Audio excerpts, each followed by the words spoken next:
आमदार प्रकाश सोळंके यांच्या हस्ते वडवणी येथील ग्रामीण रुग्णालय इमारतीच्या बांधकामाचे भूमिपूजन करण्यात आले। यावेळी आमदार प्रकाश सोळंके यांच्यासह जयसिंह सोळंके व राष्ट्रवादी अजित पवार गटाचे अनेक कार्यकर्ते, पदाधिकारी व नागरिकांची उपस्थिती होती। सदर बांधकामाचे भूमिपूजन आज शनिवार दिनांक 8 मार्च रोजी सायंकाळी 5 वाजता केले आहे। माजलगाव विधानसभा मतदारसंघांतर्गत येणारे वडवणी या ठिकाणी ग्रामीण आरोग्य रुग्णालय याच्या इमारत कामाचे भूमिपूजन आमदार सोळंके यांनी केले।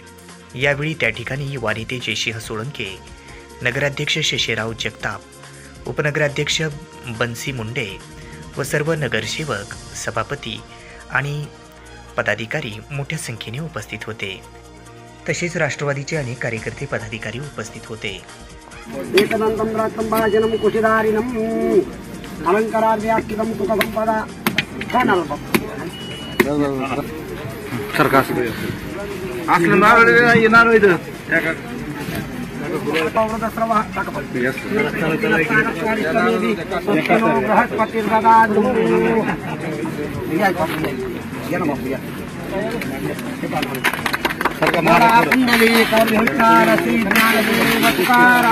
पंढरीनाथ भगवान मागे मागे सारखा सगळे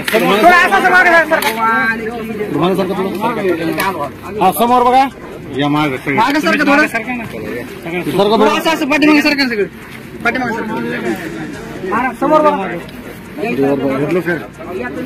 थांबा घ्या लवकर घ्या समोर बघा सगळे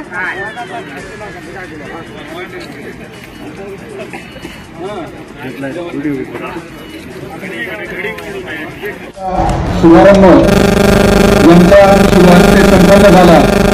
आपल्या माजलगाव मतदारसंघाचे लोकप्रिय आमदार आमचे नेते आदरणीय प्रकाशराव सोळंके साहेब, या कार्यक्रमाचे अध्यक्ष जिल्हा परिषदेचे माजी सभापती आदरणीय जयसिंह भैया सोळंके, या कार्यक्रमाला उपस्थित जिल्हा शल्य चिकित्सक डॉक्टर थोरात साहेब,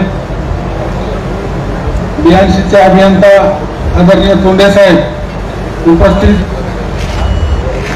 सर्व प्रशासकीय अधिकारी, राष्ट्रवादी काँग्रेस पक्षाचे पदाधिकारी, सर्व तालुक्यातून आलेले नेते, कार्यकर्ते आणि आमच्या विनंतीला मान देऊन उपस्थित राहिलेले सर्व वडवणी शहर व तालुक्यातील नागरिक आणि पत्रकार बांधवांनो,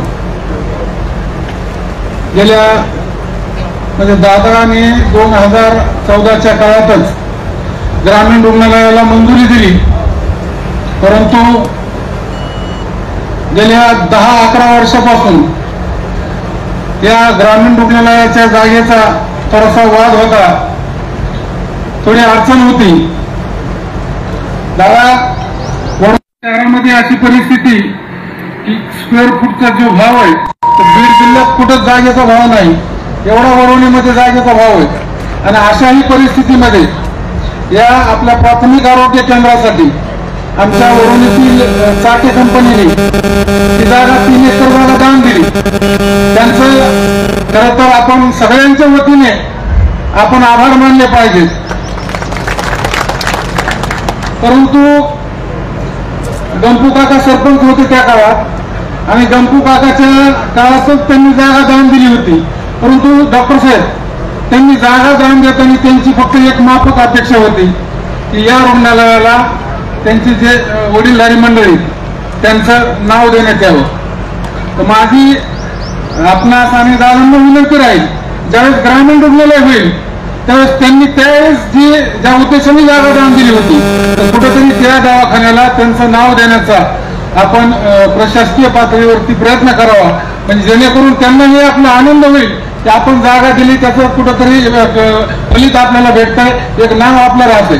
तर तेवढे प्रयत्न दादांनी आणि आपण करावेत एवढी मी विनंती करतो।